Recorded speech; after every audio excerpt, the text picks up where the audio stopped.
Good morning, students. I'm sure you must have watched the first part of textual explanation of this chapter, that is the address, in which I discussed the title, how is it a touching story, and the visit of narrator to Mrs. Dorling's house, and Mrs. Dorling not recognizing the author first, and when she sensed that the narrator, uh, noticing the cardigan of her mother, which Mrs. Dorling was wearing, has been sure that she is at the right address, then she recognized the narrator, but uh, very cold-bloodedly refuses to attend to her, saying that it is not convenient for her. And the narrator at this decides to go back, and while moving towards the railway station, she travels to the past time when Mrs. Dorling visits her house, and she could sense that Mrs. Dorling is not genuine, and her entire purpose of visiting their house is to collect their valuable objects. And author's mother, Mrs. S, insisting on her to remember the address 46 Marconi Street. So, in the second part, we'll be discussing her visiting Mrs. Dorling's house again and her reaction to the surroundings there, along with the ultimate decision she takes. I had remembered it. I had waited a long time to go there. So I had remembered it. I means the narrator. What has she remembered? The address. Which address? 46 Marconi Street. This remembrance shows that she also had the intention to recollect those objects, but I had waited a long time to go there. Now, this is a very important sentence, but I had waited a long time to go there. So, why did she have to wait a long time to go there? Because war has shattered her, and it took a long while to revive herself, to bring her back to that mental state where she could face those objects and she could recollect them and she could live with them, because those objects would scratch her wound, the one which has somewhat healed with time, the wound of her mother's loss. And those objects would remind her of her mother. So that is why she had to wait a long time to go there. Initially, at first, after the liberation, after the war got over and there was independence, freedom, I was absolutely, the word is to be marked, absolutely, completely not interested in all the stored stuff. So here stored stuff means those items, decorative items, cutlery items, clothes. And naturally, I was also rather afraid of it. Now there are mixed feelings. She is scared of the object. Will her wound be scratched? Will it upset her? Will it disturb her? And if disturbed, how would she revive again? So that is why there was fear, afraid of being confronted, of dealing with things that had belonged to a connection that no longer existed, and which connection it belonged to, the connection of mother. Okay, relation of mother, and mother was no more, which were hidden in the cupboards and boxes, and waiting in vain, waiting uselessly. If you're waiting for somebody who has died, you're waiting in vain, the person will never come until they were out back in their places again, which had endured, which had tolerated all those years, because they were things. Here, things have been, objects have been given an upper hand because they don't have emotions, so that's why they can endure, they can bear. But those who have emotions, it is very difficult for them. So, for human beings, it is very difficult to survive war, to live in that vacuum, to live with those wounds which a loss of bonds and those people have caused. But gradually, by and by, with the time, step by step, everything became more normal again. So this shows time is a great healer. Bread was getting to be a lighter color. There was bed you could sleep in unthreatened. So if war is going on and you are in your bed, you always have this fear the residential area may not be bombarded on and you may die any moment. But now there was the privilege to live peace and sleep peacefully, fearlessly, a room with a view you were more used to glancing at each day. So when you are living in a room which is all closed, you as if are living in a cave, in a cell, and you are a prisoner. But when there is a window with a view, you can ventilate yourself and merge in the view that is visible through the window. And one day I noticed I was curious, keen. So, what makes us alive?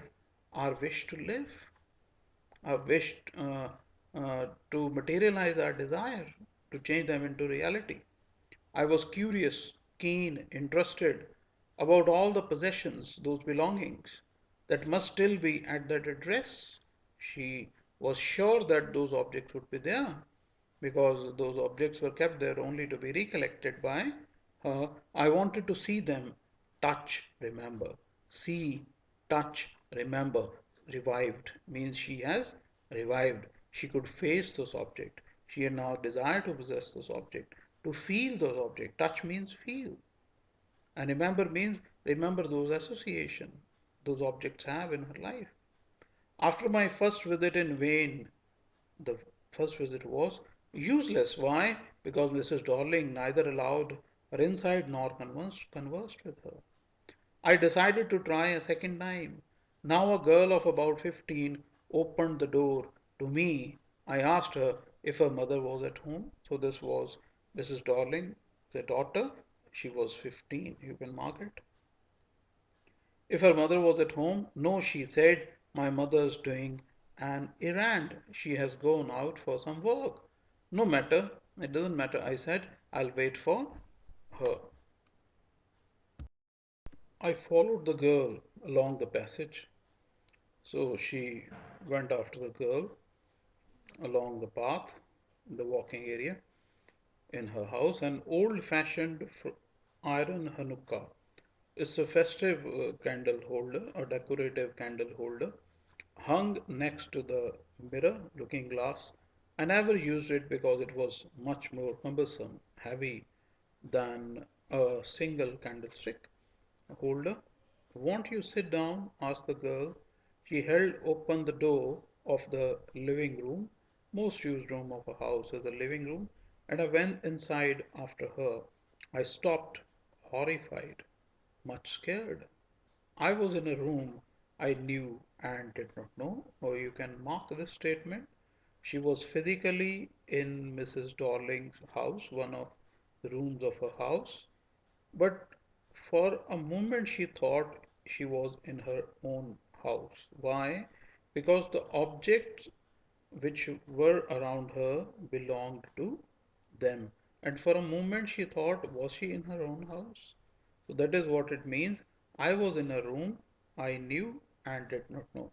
I found myself in the midst of the things I did want to see. I actually wanted to see again, to notice again, but which oppressed me, burdened me psychologically in the strange atmosphere. The atmosphere you did not know about, strange, different, or because of the tasteless way everything was arranged. So, tasteless way can be the way in which the decorated object does not appeals you.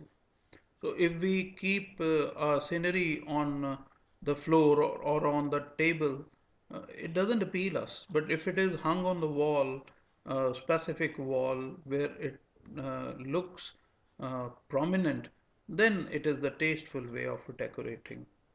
Because of the ugly furniture, not good to look at, ugly furniture, or the muggy smell, that hot and warm smell that was there.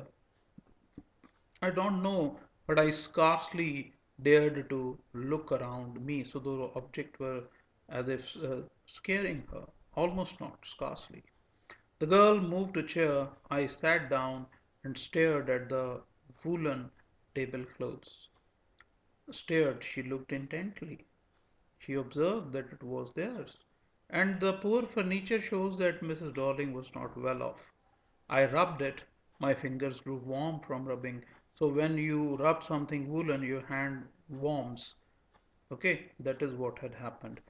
She rubbed the tablecloth and hand, her fingers particularly, grew warm. I followed the lines of the pattern. You know the pattern of your clothes. Somewhere on the edge, a boundary of a surface, edge, there should be a burn mark. There's a possibility that had never been repaired. My mother will be back soon, said the girl. I've already made tea for her. Will you have a cup? Narrator said, thank you. I looked up. The girl put cups ready on the tea table. She had a broad back, means she looked like her mother. Just like her mother, she poured, added profusely, much in much amount, from a white pot. All it had was a gold border on the lid. So, a removable top of a box is called lid. So, it's a gold border and not a golden border.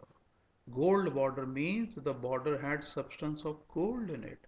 That gold metal, I remembered, means it was then quite precious, expensive. She opened a box and took some spoons out. That's a nice box, I heard my own voice. It was a strange voice. Why strange? Because she had shattered during the war, and to her, this voice, her own voice, that's a nice box, which expressed liking, seemed strange. Okay, she as if has forgotten this part of herself, which lived her likings, wishes, desires. So, what has shattered it? War. Oh, you know about them. She had turned around and brought me my tea. She laughed. My mother says it is antique. It has uh, value because of its oldness. We have got lots more. She pointed round the room. See for yourself. Means you yourself can see. So here comes the dramatic irony. Her daughter, Mrs. Dorling's daughter, did not know that all these objects belong to Mrs. S. daughter, the narrator. Okay, the narrator knows this and we know this. So that way, certain character does not know the reality which the reader or the other characters know. So this is dramatic irony. I had no need to follow her hand. Why? Because she knew these were their objects. I knew which things she meant, she was trying to say, point out.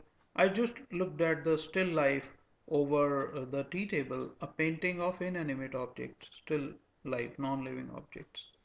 As a child, I had always fancied, I desired to eat that apple on the pewter plate, a plate made of alloyed metal, of a combination of different metals. We use it for everything, she said.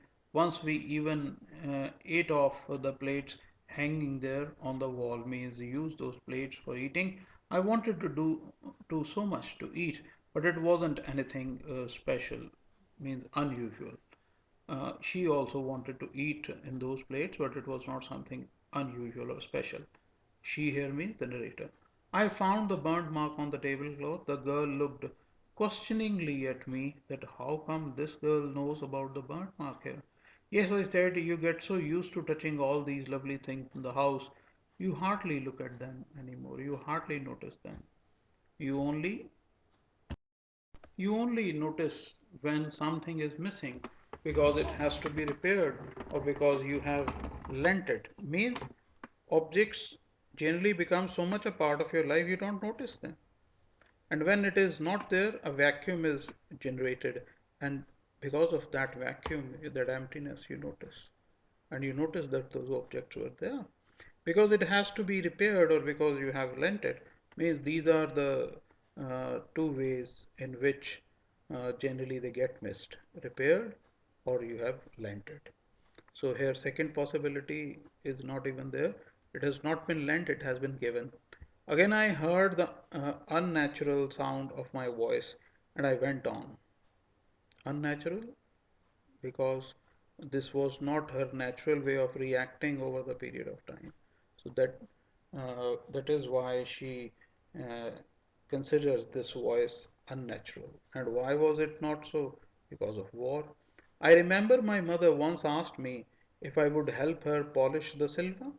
Uh, Silver here means silver cutlery and the knives, forks, etc. It was a very long time ago, and I was probably bored that day, or perhaps I had to stay at home because I was ill. As she had never asked me before, I asked her which silver she meant, and she replied, surprised, that it was the spoons, forks, and knives. Of course, spoons, forks, and knives here are being talked about, talking about silver. So silver means these cutlery items here. That was the strange thing. I didn't know the cutlery we ate off, we eat using every day was silver. So again, this shows the narrator was very rich. So the tea set had a gold lid and cutlery set was of silver. The girl laughed again. So this is another instance of dramatic irony. I bet you don't know it is either. She thought this cutlery, means Mrs. Dorling's daughter thought that the cutlery she is talking about and the other cutlery narrator is talking about are different, but both are the same.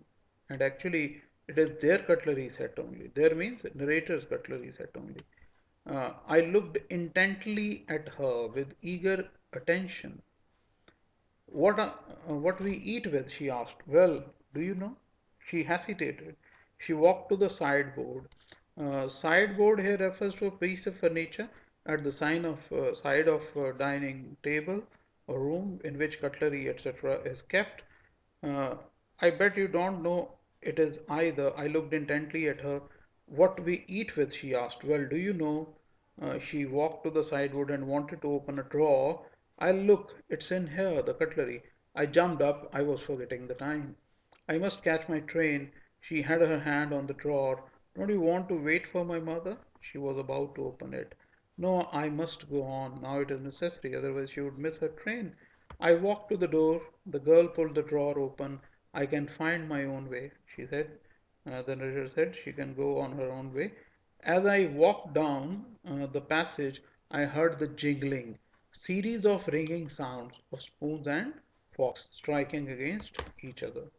When spoons and forks strike against each other, a jingling sound is produced. Okay, its repetition is also called jingling. At the corner of the road, I looked up at this nameplate, Marconi Street, it said. So, at the corner of the road to the entrance of the street, there was the nameplate Marconi Street. I had been at number 46, so Marconi Street, house number 46. This shows the address was correct, and this was the address Mrs. S wanted her daughter to remember. But now I didn't want to remember it anymore. Why? Because she does not want those objects anymore. So why again? That will talk. I wouldn't go back there because the objects that are linked in your memory with the familiar life of former times, familiar life, life that you knew, life that you lived, of former times, earlier times, times before war, instantly, at once, lose their value when severed from them, cut off from them. You see them again in strange surroundings. So here strange surroundings were Mrs. Dorling's house. What has been severed from them? Mother. Okay, mother is no more. So as if those objects have been cut off from her life. Okay, narrator. So they have lost their value and they are in the same strange surrounding. And what should I have done with them in a small rented room where she now lives? With the shreds, the pieces of blackout paper, black paper to cover windows during war, still hung along the windows. So, although the paper has been removed, but the shreds, the small pieces left, if some paper is pasted, say, on a window frame, when you remove the paper, some pieces are left on the frame. So, those pieces are shreds. So these shreds here are now the reminders of the wartime when they lived a trapped or a prisoner sort of life in the room where there was no window, and even window that was covered with black paper still hung along the windows, and no more than a handful of cutlery, as much as you can hold in a hand. So cutlery, we have already talked, knives, spoons, and forks fitted in the narrow table drawer. So she needs just a handful of cutlery and not as much as that they earlier had. I strongly decided to forget the address. Of all the things I had to forget, of all the things, of all the valuable things, the silver cutlery, the cardigan, okay, the tablecloth, the candelabra, the Hanukkah, of all the things I had to forget, that would be the easiest. Why easiest? Because that was the only thing with which she has the weakest association. So there was no bond of her, direct bond. But with those objects, she had a direct bond. Why? Because of her mother. As mother now no longer existed, so those objects were no longer important. As she does not want those objects now, so she would forget them. She doesn't want to visit that place again, 46 Marconi Street, and she doesn't value it at all in her life. So that is why it was easiest to forget. So that's all. Thank you.